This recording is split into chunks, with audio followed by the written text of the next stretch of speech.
Assalamualaikum warahmatullahi wabarakatuh. Perkenalkan, nama saya Vidya Masa Dinda dari Universitas Nasional Prodi Administrasi Publik angkatan 21.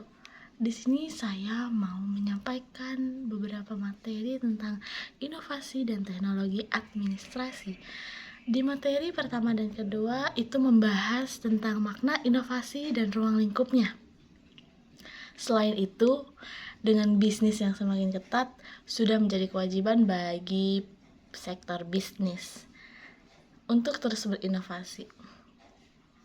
Persaingan antara kompetitor sering kali berjalan dengan kurang lebih seperti perusahaan bersama dan berujung kematian.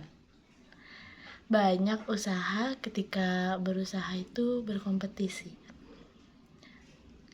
Dan globalisasi membuat banyak organisasi beroperasi secara lintas wilayah. Jadi, mereka harus memenangkan persaingan yang bersaing di luar wilayah tradisional mereka. Akar persaingan berubah menjadi kemampuan organisasi dalam mengembangkan cara yang berbeda untuk beradaptasi dengan tingkat lingkungan kerjanya, baik yang sudah ada maupun yang baru. 4 sumber peluang inovasi melalui internal organisasi adalah ketidaksesuaian inovasi berdasarkan kebutuhan proses dan perubahan. Sektor industri atau sektor pasar. Inovasi teknologi berarti mengikuti atau memanfaatkan suatu perkembangan teknologi yang digunakan oleh organisasi untuk menghasilkan produk atau output. Jenis atau tipe inovasi itu seperti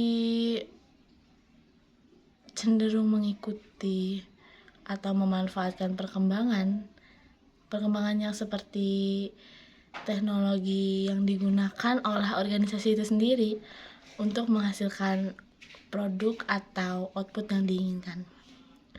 Sedangkan inovasi, suatu manajemen bisa dalam berbagai bentuk, yaitu dalam struktur organisasi, bisnis proses, manajemen kualitas, pemicu pengendalian, pemicu manajemen sumber daya manusia, dan lainnya.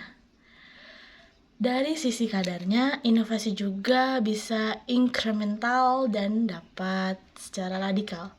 Inovasi radikal sendiri merupakan perubahan yang dicurigai bahwa benar-benar baru dalam stik berbeda dari apa yang sudah ada sebelumnya di luar yang sudah ada, karena untuk menggunakan itu mendudukan perlu pengetahuan dan keahlian beda dengan yang sudah ada. Jadi, dengan kata lain, inovasi radikal itu benar-benar menghasilkan produk atau jasa yang benar-benar baru, namun juga menggunakan ilmu pengetahuan untuk memproduksinya. Yang kedua, inovasi inkremental itu menggunakan pengetahuan yang sudah ada untuk memperbaiki suatu produk, jasa, atau proses tanpa menghentikan apa yang sudah ada, tidak perlu beresiko dan tidak mengganggu keberlanjutan kehidupan saat ini. Inovasi inkremental adalah produk penting seperti jasa atau proses yang tidak menghentikan yang sudah ada. Inovasi ini didasarkan dengan pengetahuan yang sudah ada, tidak terlalu beresiko, dan tidak mengacaukan yang sudah ada. Ini memastikan kehidupan tetap berlanjut tanpa terputus. Imitasi dasar membuat perbedaan meskipun tingkat kreativitasnya paling rendah. Imitasi masih dianggap membawa perubahan kemampuan menjadi lebih baik. Bagi Korea Selatan, imitasi adalah fondasi inovasi untuk membangun kapasitas kreatif. Ketika memiliki kemampuan berinovasi, maka kemungkinan peningkatan kapasitas untuk menghasilkan pengetahuan baru menjadi lebih terbuka. Terdapat dua jenis imitasi. Yang pertama, duplicative imitation, yang terdiri dari dua kelompok, yaitu counterfeits atau bajakan dan knock-offs tiruan. Yang kedua ada creative imitation, mencakup design copies, creative adaptations, technological leapfrogging, dan adaptive to another industry. Peniruan yang inovatif ini memungkinkan untuk menghasilkan produk yang lebih baik atau menghasilkan produk yang serupa namun memiliki biaya produksi yang lebih rendah. Pada tahun 1960-an, Jepang banyak meniru genre tersebut. Hingga akhirnya banyak industri di Jepang yang mampu menciptakan inovasinya sendiri, bahkan menyampaikan tingkat penemuan. Materi 3 dan 4 itu membahas mengenai makna inovasi dan ruang lingkupnya. Perkembangan inovatif ini menjadi kebutuhan khusus dalam dunia usaha untuk menghadapi persaingan yang semakin ketat. Persaingan antar perusahaan seringkali berdarah dan membawa kematian bagi pelaku usaha yang gagal bersaing. Inovasi teknologi cenderung mengikuti atau memanfaatkan perkembangan teknologi yang digunakan organisasi untuk menghasilkan produk atau hasil. Inovasi manajemen dapat berupa inovasi struktur organisasi, proses bisnis, manajemen mutu, manajemen sumber daya manusia, dan lain sebagainya. Dari tingkat inovasi bisa bersifat incremental atau radikal. New public management memasukkan persaingan ke dalam praktik sektor publik. Dengan memasuki semangat persaingan tersebut, maka dikembangkanlah jiwa kewirausahaan pada para pejabat administrasi publik dan birokrasi yang sudah ada untuk mengembangkan pemerintahan yang berwirausaha dengan cara senantiasa melakukan inovasi dalam organisasi. Dan dengan menanamkan semangat kewirausahaan, pembentukan kembali pemerintahan. Transisi dari sentral ke desentral, dari monopoli ke persaingan, dari birokrasi ke mekanisme pasar, dari pembiayaan ke pembiayaan hasil.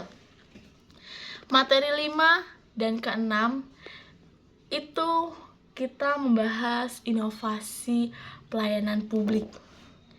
Inovasi merupakan suatu cara atau bahan penemuan untuk mengatasi hambatan kelembagaan dan hambatan di sektor publik.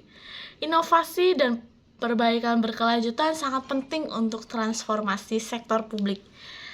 Ada perbedaan antara inovasi di sektor publik dan di sektor swasta. Sebab ada nilai-nilai yang dikuasai masing-masing sektor.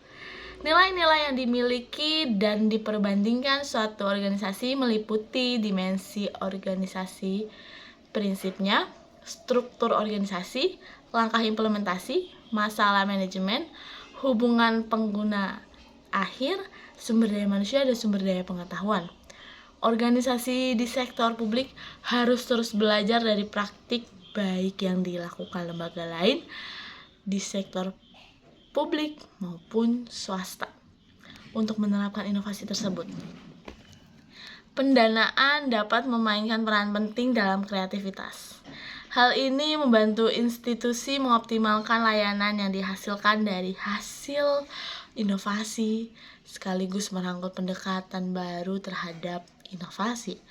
Tipologi inovasi sektor publik pelayanan baru atau lebih baik itu bisa disebut new or enhancement service. Misalnya pelayanan kesehatan rumah sakit.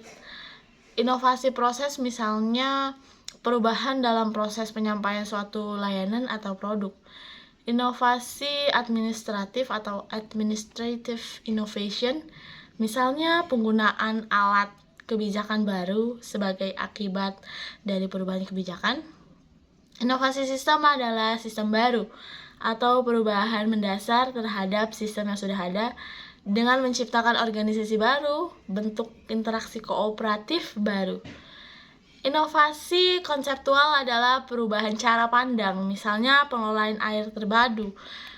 Perubahan radikal makna rasional dengan mengubah cara pandang umum atau matriks psikologis pegawai instansi pemerintah. Materi yang ketujuh ini ada inovasi kebijakan publik dalam perspektif administrasi publik. Jelas perbedaan inovasi, peningkatan peran pengambil kebijakan dan peran manajer publik serta peran masyarakat dalam konsep pendekatan administrasi publik pemerintahan. Inovasi merupakan isu penting baik bagi institusi publik maupun swasta. Meskipun skeptisisme sektor publik adalah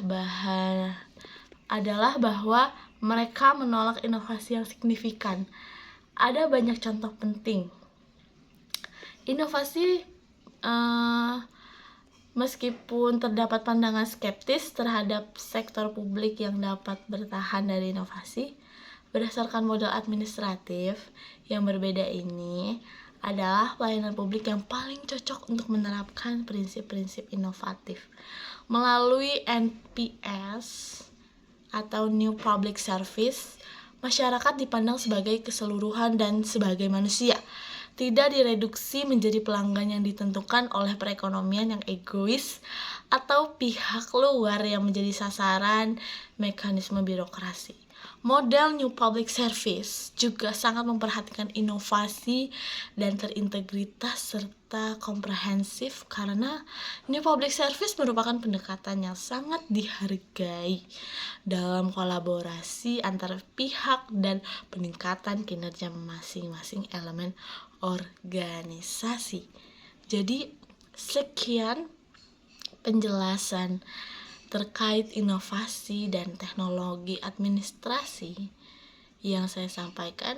Kurang lebihnya mohon maaf. See you, bye-bye.